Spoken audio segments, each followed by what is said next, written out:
Welcome to the Donut Racing Show, everybody, where we bring a shotgun wedding mindset to the ironclad prenup podium of Formula One. My name is Nolan Sykes, joined by my two co-hosts, my favorite auto journalists and authors of Racing with Energy. Go pick it up right now. We got Elizabeth Blackstock.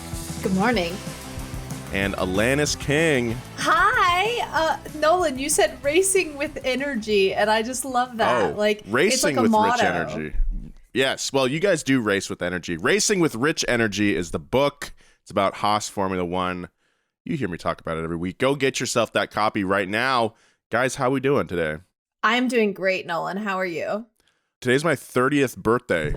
It's your birthday, I remember! Yeah. Oh my goodness, Christina told us that last week, and then it was the weekend. And Elizabeth, were we going to do spoken word happy birthday? I'm not going to do it. Spoken word happy Elizabeth birthday. wanted to give you a spoken word happy birthday because we didn't want to sing, and now she doesn't. No, I changed my mind. I thought about it, and then I was like, I cannot.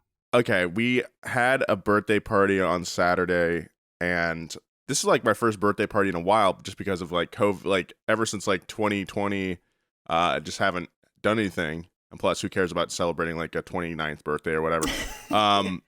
So I forgot how awkward it is to kind of stand there as you're being sung to by all your friends.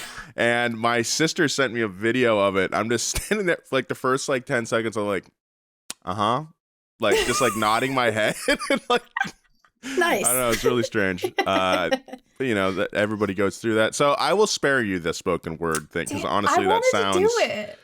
I look. I'll be honest. It sounds excruciating. It does. So I want to avoid that. I love when things are excruciating. I guess I'm the only one. I want to spare us all. So yeah. Anyway, I appreciate the thought though. Yeah. Yeah. In today's episode, we are not going to speak happy birthday to Nolan, which is very, very disappointing. But we are going to talk about the Saudi Arabian Grand Prix, which is kind of the same thing.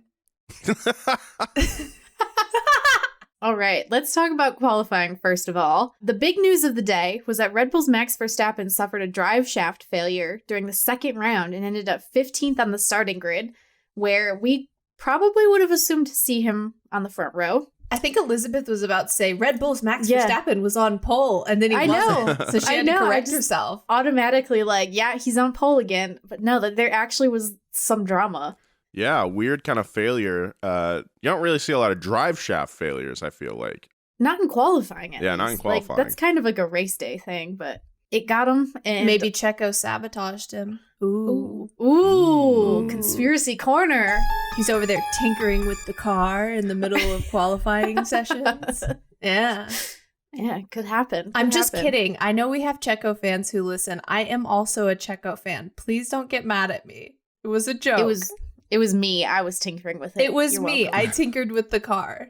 Meanwhile, Ferrari's Charles Leclerc qualified second, but he had a 10-spot penalty because he has already used more than his 2 allotted control electronic units for this season.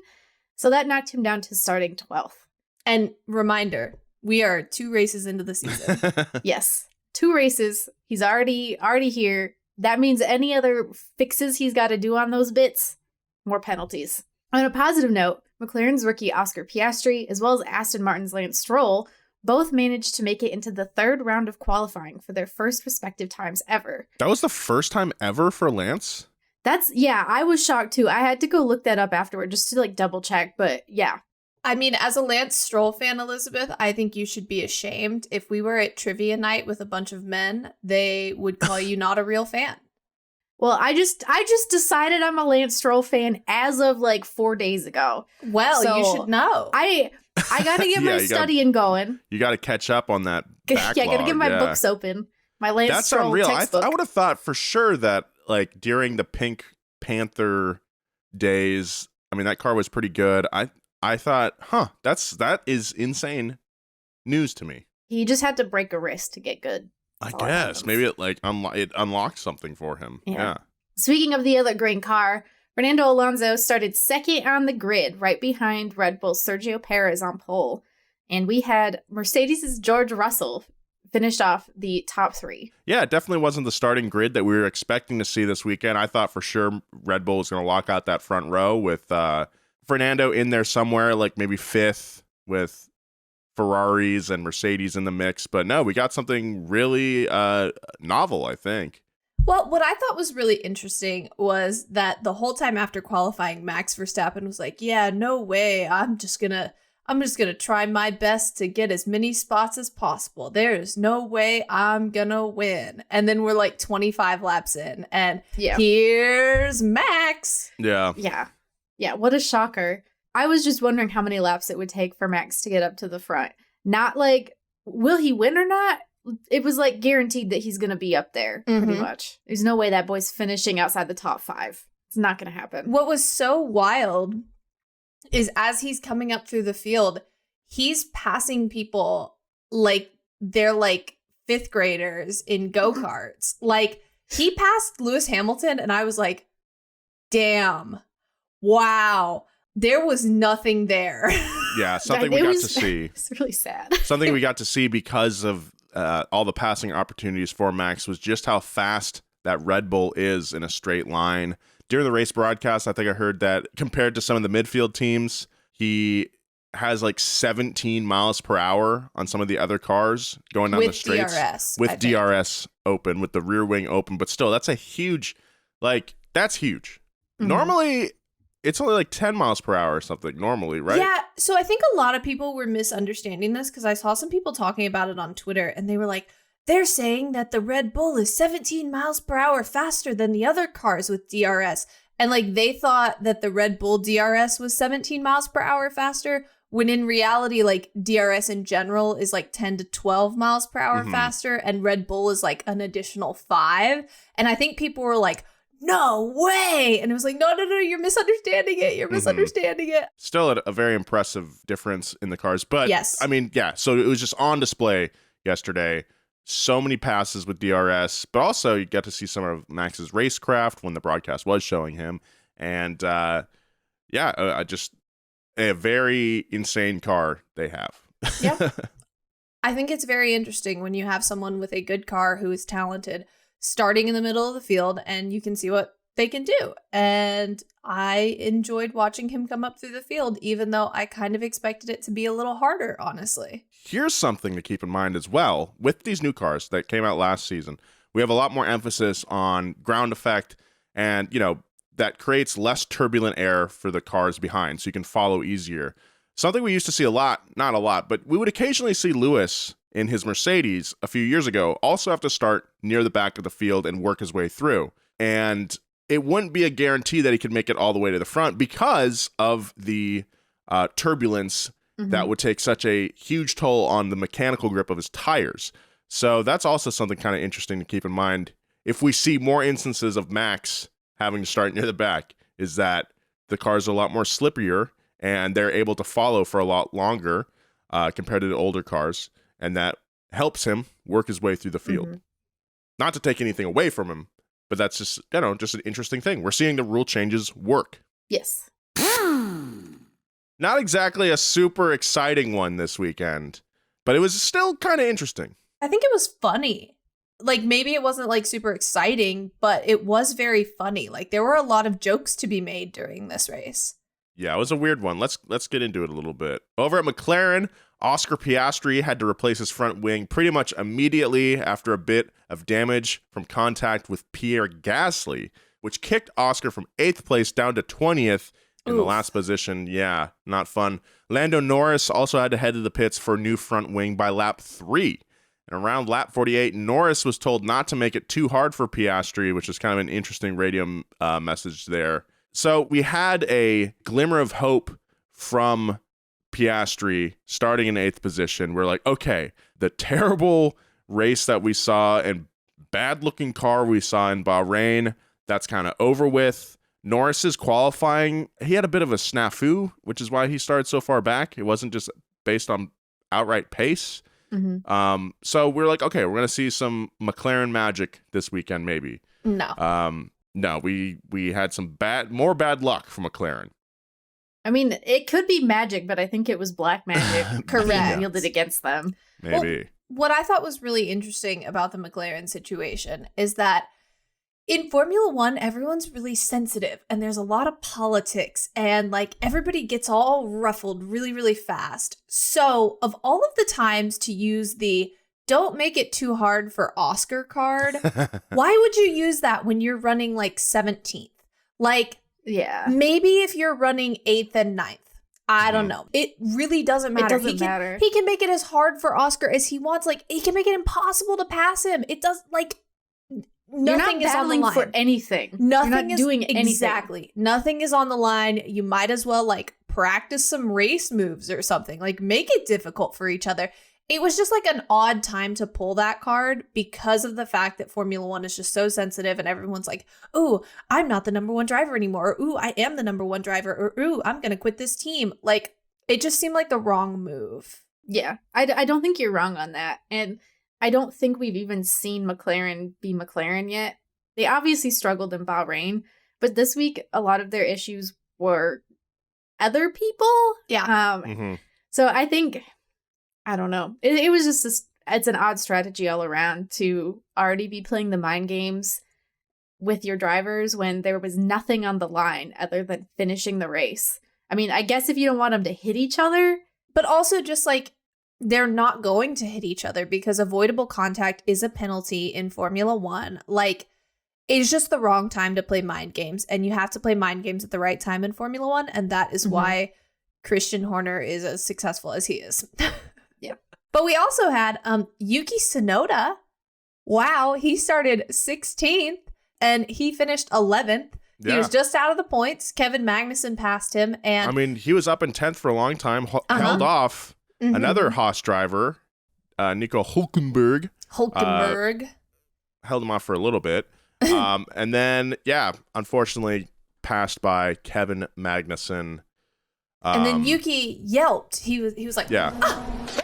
Like, he was just like, he came on the radio and just did this like little yelp. Like, it was cute. He's so funny.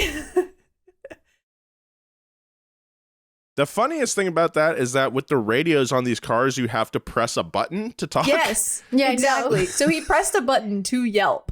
I feel like I read somewhere recently, and I cannot remember exactly where, but Yuki apparently likes to be communicative. Because he likes that to be shared with the fans. So he knows these things are going to be broadcast and he knows that they're going to hear, like, people are going to hear him being emotional and having feelings about these things. And that's why he does it, which I thought, like, I think it's kind of cute.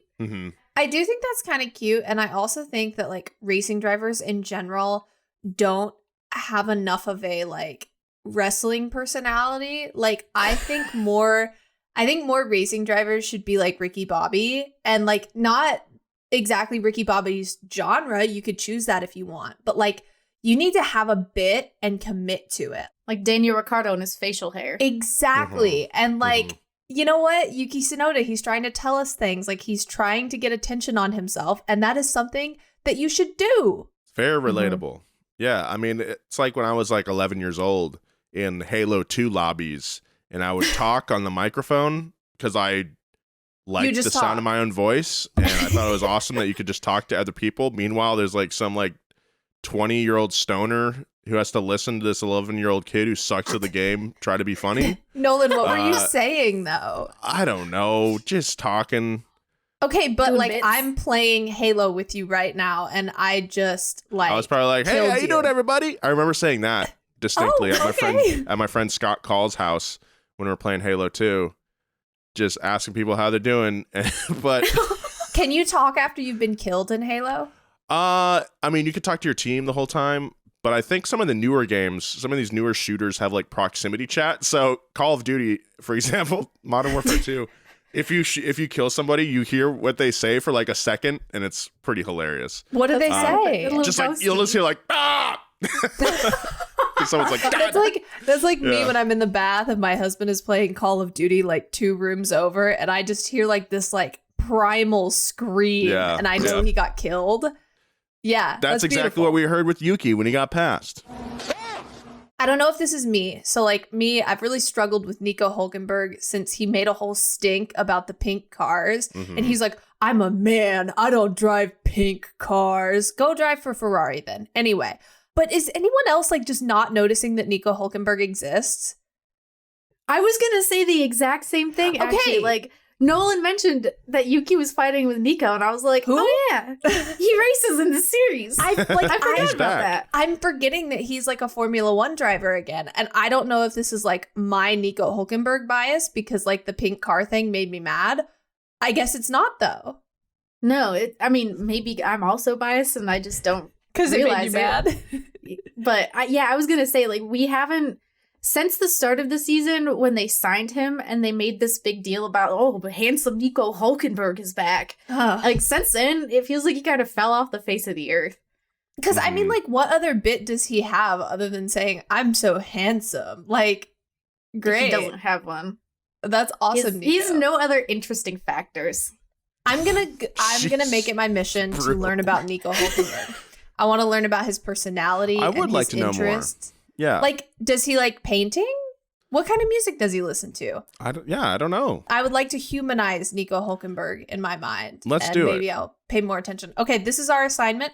If you have any Nico Hulkenberg facts, tweet them at us at Donut Racing Show. Like, tell us about Nico Hulkenberg. Make us fans. He may not make us fans of him, but you can. Donut Racing Show. Hit us up. I actually am very curious about this, man. Let's move on to Mercedes. Let's check in with them. Mercedes is actually improving. It's a good sign. They finished 4th and 5th this weekend. And George Russell was quoted during his last push, I'm pushing like a madman at the moment. I'm pushing like a madman at the moment. Just keep pushing like a madman. Which he was. The words he chooses to say. It was so I'm funny. pushing like a madman at the moment. Yeah. Like, okay. It's adorable, honestly. Afterward, he said he was pleased with his performance, despite the fact that he missed out on the podium. Which was a whole thing. That's a whole fiasco we're about to get into. But Toto Wolff said, and I quote, I think the car is going to look very different in 5, 6, or 7 races based on the decisions that we have taken and the development direction that we have embarked on. I believe for the past month or so, Toto and other folks on the team have actually hinted that the car is set to have some significant upgrades and will look like a whole new car. So we might see Mercedes continuing to do better, or we might not. They might also just drop off the face of the earth because they implemented these new things too late. Who knows?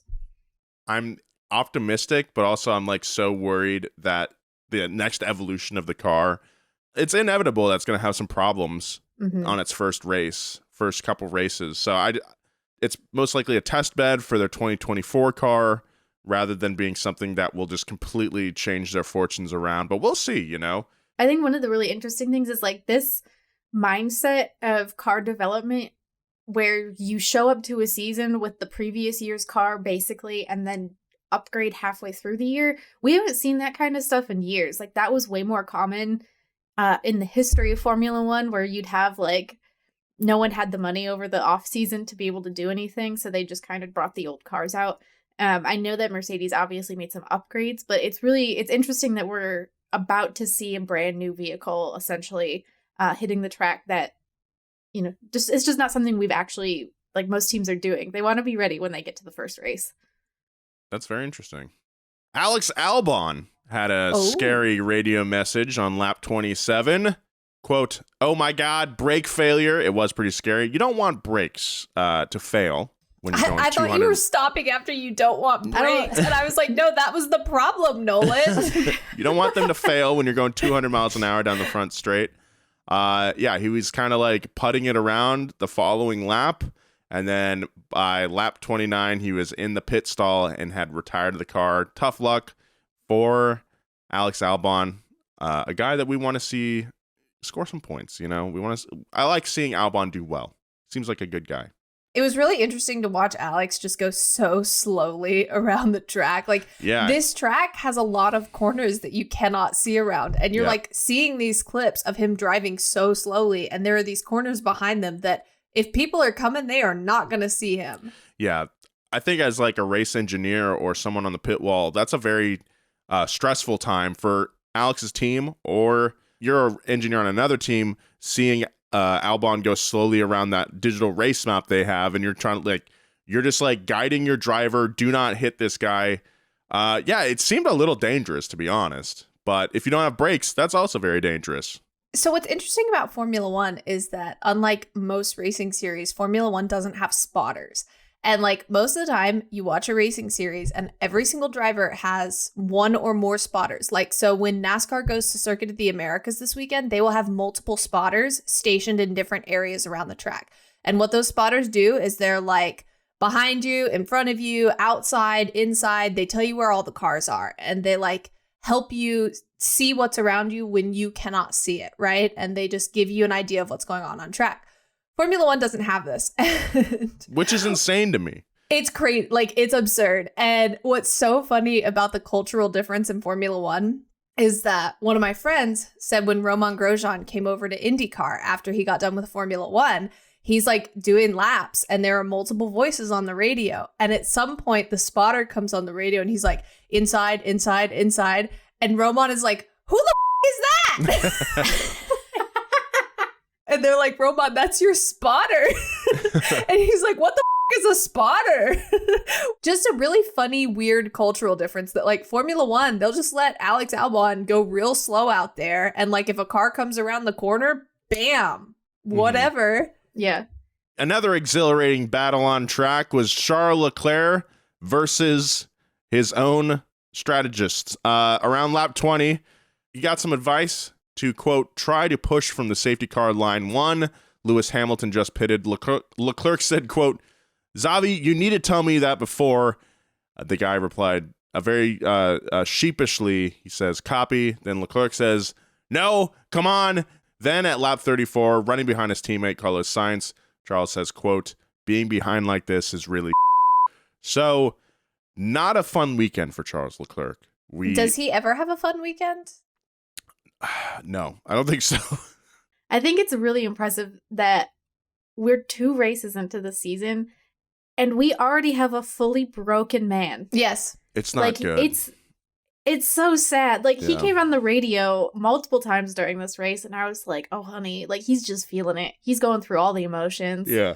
What's really interesting is I think in order to enjoy sports and entertainment and stuff like this, we compartmentalize these characters into a really small portion of their lives. So Charles Leclerc, we look at him and we're this poor man, he's so broken and sad. And he is. And that's a very fun way to look at him. But I also wonder, what is the rest of his life like? What is the rest of his life like outside of him being broken and sad and awful on this racetrack? Does he enjoy things? Does he go and do things? Does this eat away at him? I don't know. Mm-hmm. Yeah, I hope he's getting some endorphins some other way. I hope he's happy. Yeah. You put in all this work and you're not getting a gratifying result out of it. And also you get moments like this where you're wondering I'm on Ferrari, for God's sake. Yeah. One of the greatest teams of all time. And we still can't, the most basic things are not communicated to me. I think I expressed this sentiment last season, but it's just the frustration that this man must be feeling on race 2, by the way. On race 2. Must be incredible. All right, let's dive into Aston Martin, which was a whole thing this weekend. Fernando Alonso earned his 100th F1 podium. That is 100 more than Nico Hülkenberg. Correct. Brutal. I'm remembering that he's out there, Nolan. Yeah, that's true. It's true. But Fernando earned it and then unearned it and then re-earned it. So let's figure out how that happened. Yes. On the first lap, he had a great start and he pulled out ahead of Sergio Perez, but he had parked a little too far left in his starting box. So he got a 5-second penalty, just like we saw with Esteban Ocon during that last Grand Prix in Bahrain. I thought it was also very funny that the broadcasters said that Alonso had last led a start in 2012. That's so long ago. Wow. I was still in high school. Me too. Yikes. That's awful. The lead for Fernando did not last particularly long. On lap 4, Sergio Perez managed to overtake him because those Red Bulls are freaking fast. And on lap 19, Fernando served his 5-second penalty during a safety car. And then we got some drama. Afterward, the stewards said that he did not serve his penalty correctly, just like our old Stebby did last week. Stebby! It's a like, just a repeat of that. Let me just say that I love the person who photoshopped Esteban Ocon on a Little Debbie package and tweeted us Little Stebby. Yes. That was beautiful. Thank you. I've saved that on my phone so that I can look at that when I'm sad. Me too. Alonso was passed by Verstappen, so he ended up third-ish, and he celebrated on the podium. But after the race, the stewards decided that actually Alonso should have a 10-second penalty for the incorrect time served, which effectively took away his 100th podium. If it had been a mere 5 seconds, he would have kept his podium place against George Russell. I think the weirdest part was Fernando's reaction to this. He took it well and also didn't take it well. He told Sky Sports, "It doesn't hurt much, to be honest. I was on the podium, I did the pictures, I took the trophy, I celebrated with champagne. Now I have apparently 3 points less. I don't have 15, I have 12. He also did tell Sky Sports that he thought this was a poor show from the FIA. And I quote, "You cannot apply a penalty 35 laps after the pit stop. They had enough time to inform about the penalty. If I knew that, maybe then I open up 11 seconds to the car behind. Today, we didn't put on a good show for our fans. I know the team is trying to review it with the stewards now because we didn't understand fully the second penalty." What happened in this penalty was the rear jack to lift up Alonso's car touched his car before the 5-second penalty had been completed.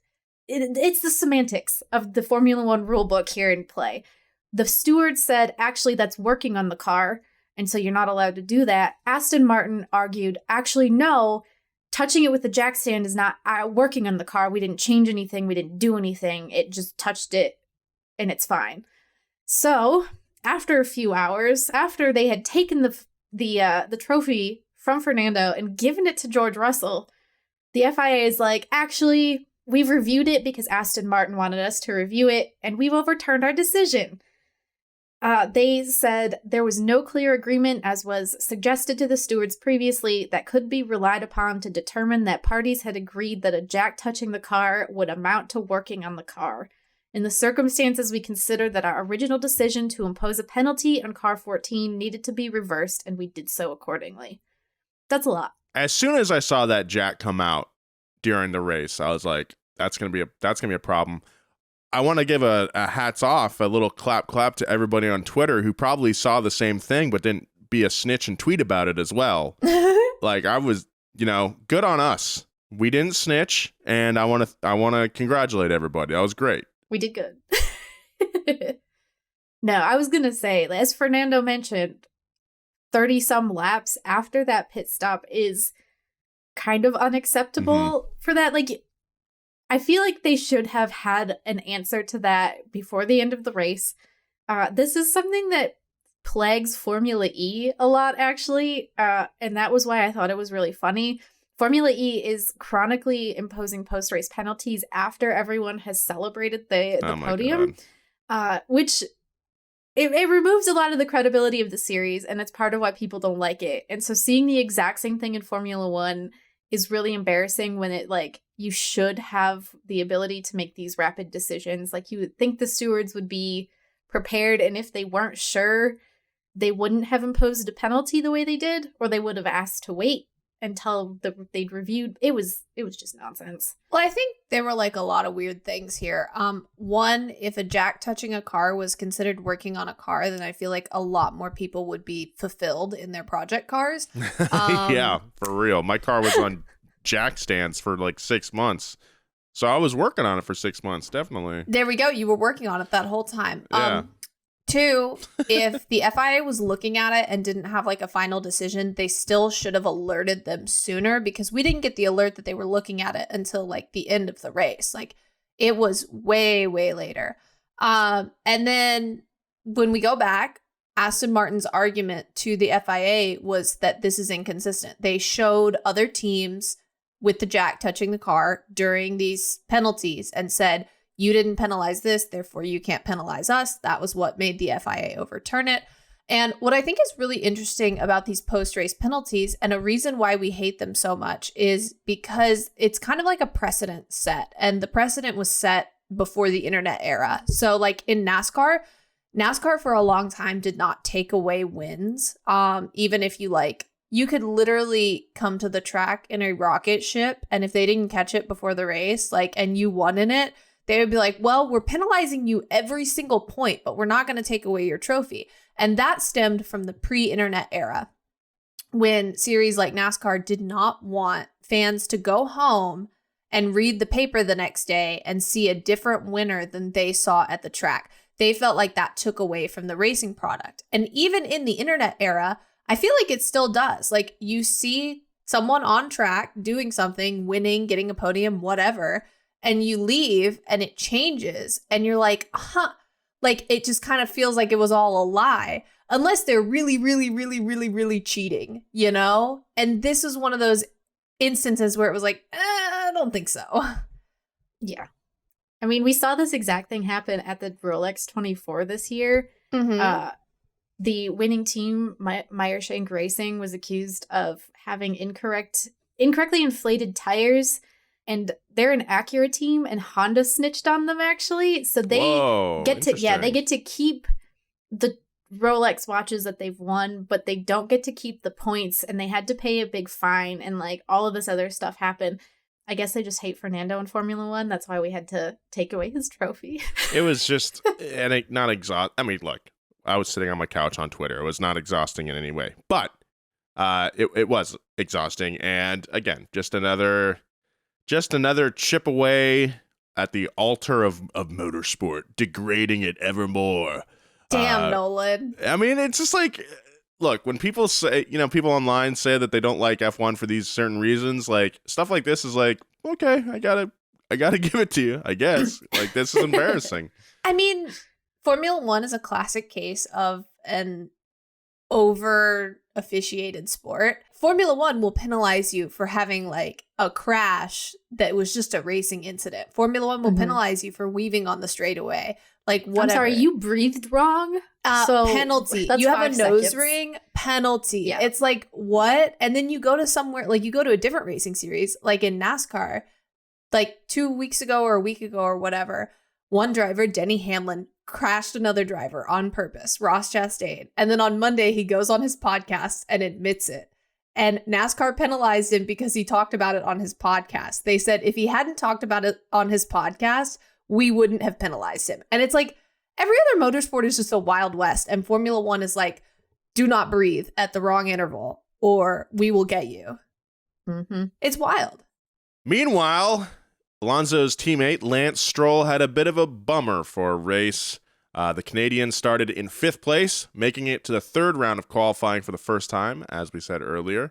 He passed Carlos Sainz into 4th place on turn 13 during the opening lap. Some good racecraft from the young man and Disney original movie older brother. I don't know. He's probably my age, to be honest. Lance Strolovich is 24 years old. 24. He okay. was born in October of 1998. Does he have a middle name? His middle name is Jacob. Anyway, Aston Martin had to pit him in a way where Lance unfortunately lost quite a few positions. By lap 17, Stroll was told to pull off with marshals spraying the front brakes to cool them off. He had to stop on track, which brought out a full course caution safety car. And then he was out. Aston Martin posted on Twitter, quote, "The team are still investigating the cause, but there was a reduction in energy recovery."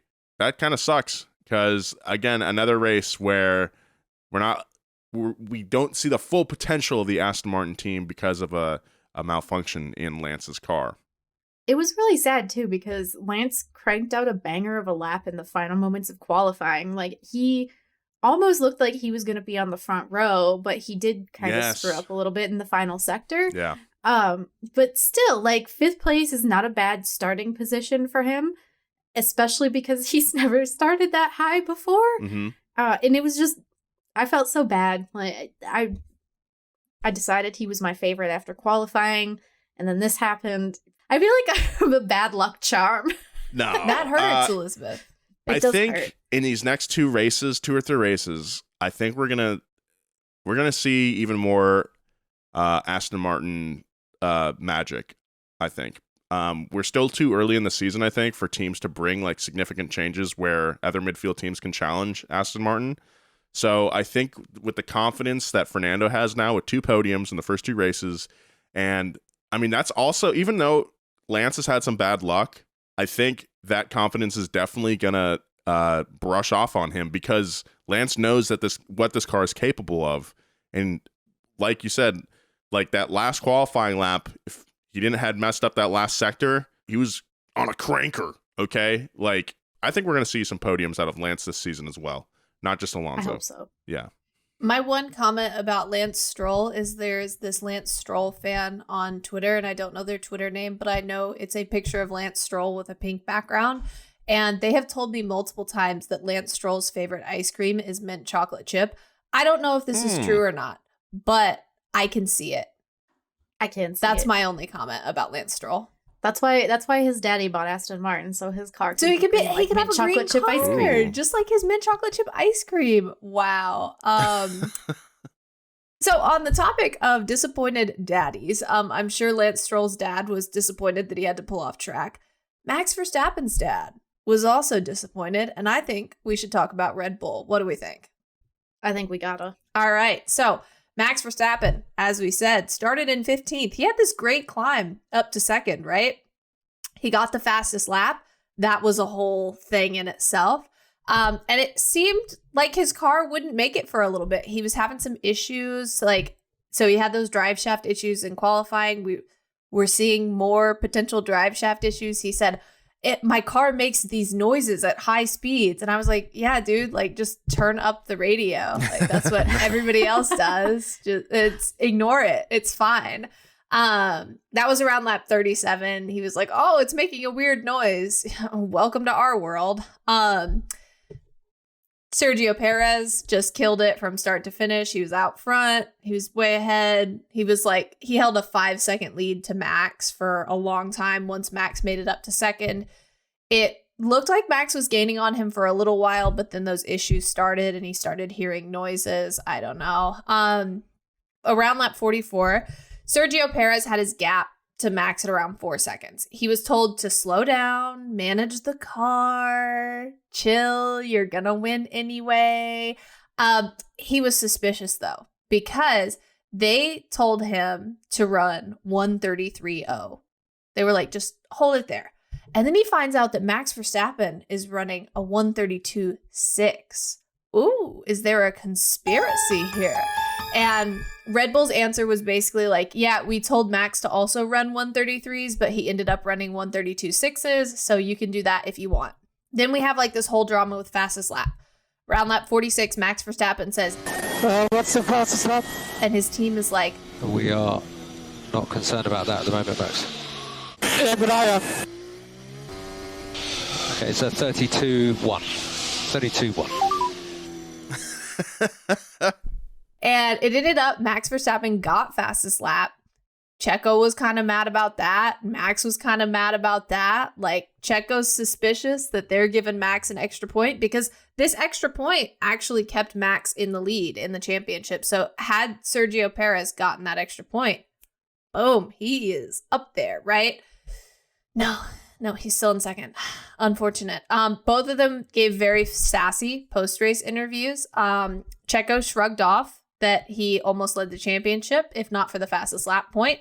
And then Max said he settled for second. Later on, Max said the quiet part out loud and said, I am not here to finish second, which is really funny because Max has a teammate in the same car and he says, I'm not here to finish second. Oof, yikes. Yeah, I think it just shows the natural kind of competitive nature of not only being on an F1 team, but being on the team that has the best car right now. Yeah. Yeah, you know, I've been thinking about this a lot. I don't know if Sergio can stave off Max if he's in a position where, let's say, Sergio qualifies first, qualifies on pole a couple more times this season. What will it take for him to win that race again? Will Max have to be far down the grid again for him to have a chance at winning another race? I'm rusty. My knowledge, I've forgot, but I can't think of too many other races where they've started 1-2 and Sergio has gone on to take the win. Yeah. And I mean, I think to some degree it goes back to what Alex Albon said. That car is set up for Max and everybody else is just fighting with it. Like they're fighting to make it work for them. And what was really interesting is you can kind of hear it in their voices that they're just like, they've got this drama because the team comes over the radio to Checo and they're like, target 32.6 plus 0.4. And Checo goes, is Max doing the same? And the team says, Max's last lap was a 32.6. And Checo said, I mean, so why you tell me to do a 33? Mm-hmm. Yeah. Oh, yeah, it's tough to watch, and it's only going to get worse from here because they are 1-2 in the championship. They are both going to want to win. Obviously, like, we're not at the point in the season yet where there's enough of a definition about who has succeeded and been better than the other one. We have a win from each. Mm-hmm. It's gonna get spicy. Like I wouldn't want to be in either one of their shoes right now. Again, Daniel Ricciardo is there to make sure it's not spicy. I don't know. I'm excited for this. I do want to see. I want to see another like a just head-to-head competition for the rest of the season. You know, like just from a spectating perspective, I want to see a fight to the end, like we saw in 2021 between Lewis, Hamilton, and Mercedes. Like Lewis Hamilton versus Nico Rosberg back in 2016. It was a long time ago. But also, dads. So does anyone want to tell me what happened with Max Verstappen's dad after the race? He looked like he ate a sour lemon. He really did. So everybody's like celebrating, doing their thing on the podium. Red Bull, everybody's like, yeah, we won. And Jos Verstappen is just like dead face. Seething, yeah. Seething. The post-race, not before they got on the podium, Sergio's climbing out of his car. He runs over to the Red Bull team and jumps into over the fence there and into the arms of his team. And it's really funny because you watch the footage. Sergio is like on his team. Everyone's like slapping him on the back and stuff, but his butt is like right next to Jos's face. And Jos is just like stone faced right there. Pretty funny image. And you know what? I love to see it. I love to see a seething mad, inconsolable Jos Verstappen. Couldn't happen to a nicer guy, you know? Could not happen to a nicer guy. We love that guy. Big Jos Verstappen fans here. To sum it all up, the podium was Sergio Perez, followed by Max Verstappen. Usually it's the other way around, so that part was exciting. And then Fernando Alonso after his whole thing. George Russell came in fourth, and he was about 5.1 seconds behind Fernando. And then Lewis Hamilton was behind him. Then Carlos Sainz, then Charles Leclerc. Ooh, just a real blah day for Ferrari. Bad day for Ferrari. One to forget for sure. I wouldn't call it a bad day because like Ferrari does have some bad days, but That's like true. A blah day. Yeah. Just like, which is better than a bad day, Fair. I think. Then after that, we have Stebby Ocon, Pierre Gasly, Kevin Magnussen. They all got points. Haas picking up some points. Hell yeah. Good for them. Not from Nico, though. Not from Nico. The fastest lap, as we mentioned, went to Max Verstappen at the very last second. So that means Sergio Perez is still second in the World Drivers' Championship. And Max got Driver of the Day. Not really surprising. He did have a stunning drive. And our DNFs for the Saudi Arabian Grand Prix were Lance Stroll and Alex Albon. Bye, boys. Yeah. Sorry about that. Overall, it was an okay race. There were some boring moments, but there was some spicy stuff peppered in there.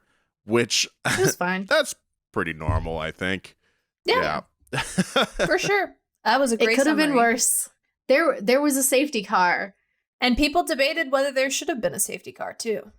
And of course, a bungled rule call by the FIA, you know? We love that. Thank you, FIA. Yes. All right. It's time now for Boyfriend of the Week. Woo! Boyfriend of the Week is our recurring segment where we choose who's the best. Who do we want to be our boyfriend? It can be anybody. It can be a driver. It can be a car. It could be someone online. Could be a dad. Not Jos Verstappen, that's for sure.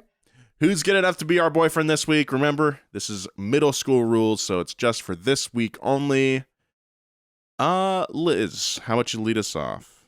All right. I am going to pick Kevin Magnussen because I think he made a forbidden comment during his post-race interview. Oh. Tell me more. Yeah, he was gushing to Rosanna Tennant after the race that the midfield battle is so tight that it, quote, seems like IndyCar. Oh, yeah. And Rosanna Tennant was like, okay, that's enough of that. We're done with that. I don't think we're allowed to say the Indianapolis cars are good. I don't think we're allowed to say that, which is sad. Which is actually kind of weird because, like, look at Formula One. I was going to say, like, it shouldn't be a competition, but that's fine. It's all right. It's IndyCar. They're racing at Texas Motor Speedway in 2 weeks. Yeah, like, it's fine. It's honestly fine if you say that the IndyCar competition is decent because, yes, they are because it's a spec series. Yes, they are racing at Texas Motor Speedway. You will survive Formula One. But Kevin said the naughty word. He said IndyCar. I'm surprised they didn't bleep it out, honestly. And for that, he is my boyfriend of the week. Good for Kevin. My boyfriend of the week, Fernando Alonso. Nice. His attitude after getting the win taken away, or not the win, sorry, the podium. Win. It was a win for Aston Martin. That's let's be honest. Might as well be. You know, his attitude during that whole rule thing. I mean, just the positivity and the confidence. That's the positivity of someone who knows they have a really good car and knows that their team is going to do something with it this season. You know, and I can't wait to see how far Aston Martin takes it this year. My husband, during the race, asked me to describe Fernando Alonso like on a normal day. Fernando Alonso was very happy and great this weekend and has been this year. But I was like, you know, when you go to a friend's house and they have an old dog and they're like, hey, like, don't pet that dog. He might bite you. Mm-hmm. That's how I described Fernando. And my husband was like, oh, and I was like, yeah, that seems about right. My boyfriend of the week is the Ferrari social admin. And we discussed this in our group chat. It's because Ferrari always says, we do not have a favorite driver. We do not have a number one. We do not have a number two. And then you log on Instagram and you see Charles Leclerc getting in his little ice bath, okay? And he has like a film crew, slow-mo, high-def video, and he has like a song playing in the background as he's slowly lowering himself into this ice bath. And then they also post an ice bath video from Carlos Sainz, and it is the man sitting in the ice bath on the selfie camera with a rubber duck. And I'm like, you don't have a favorite driver? The selfie camera versus the video crew? You don't have a favorite driver. We believe you, Ferrari. You know why they do that? I think it's because Carlos is like a bit of a goofster. He's a bit of a doofus. You know, he's goofy. He's silly. So I think like you can't have the hot and goofy streams cross. I think is what it is. You can, but like not in like an obvious like. You got to choose one. You got to choose one. I think, and like Carlos has too many moments now. He's had too many like meme faces, right? Like the Miami Grand Prix football helmet pick is like the funniest. It's like the funniest picture. He's doing a salute. Saluting for some reason. And it's so funny. And I use it all the time. Like anytime I want to acknowledge something, I just like the it's Carlos too sign funny. So like saluting. So honestly, they should lean in more to Carlos being hilarious. But do we think Carlos wants to be hot? I don't care if he wants to be hot. He's a good-looking dude. But Charles, Charles is like the Charles doesn't have anything else going for him. That's so true. He wore a banana suit though. That's true. But that was in 2020. We were all kind of going through it, you know. So it was okay that he wore the banana suit in 2020. So that doesn't take anyway. I think You got your hottie and you got your silly guy. I mean, they're both good looking dudes, obviously, but like I think they should lean into it more. Carlos, you do the funny stuff. Charles, get back in that ice bath. Charles, get in the ice bath. What's like, Charles's middle name? Oh, he has like 4 middle names. He's So monogasque. you He's got like a million of them. Yeah. Yeah, so you can't like really yell at him with his middle. Oh my, Charles Mark Hervé Percival Leclerc. Get in the ice bath. Damn, that is a mouthful. Wow. Okay, I think there's a lot to be discussed here. I think we can go really deep on the Ferrari topic, but not today. Today, we are leaving. Thank you so much for listening to the Donut Racing Show. We will be back next week to prepare you for the upcoming Australian Grand Prix. Ooh. And we will do a deep dive on why the Formula One calendar is organized the way it is. Hint, it's about money and history and logistics. Ooh, love logistics. Me too. In the meantime, make sure to subscribe and tell all your friends to tune into the Donut Racing Show. Get up on the rooftops and start screaming it out. Do what you gotta do. And if you want to leave us a 5-star and kindly worded review, that's awesome. That would really help us out. If you're not familiar with Donut Media, we have a YouTube channel as well as an automotive history podcast called Past Gas. Check them both out. This week, our guests on Past Gas are Elizabeth Blackstock and Alanis King from this show that you're listening to. Yeah, that's right. We're talking about Jim Clark this week, so check that out. Follow DRS on Twitter at The Donut Racing Show. Follow Alanis on Twitter and Instagram at Alanis N. King. Follow Liz at Aliz_Blackstock on Twitter and Eliza Blackstock on Instagram. And follow me at Nolan J. Sykes on both. We'll see you next time. Bye.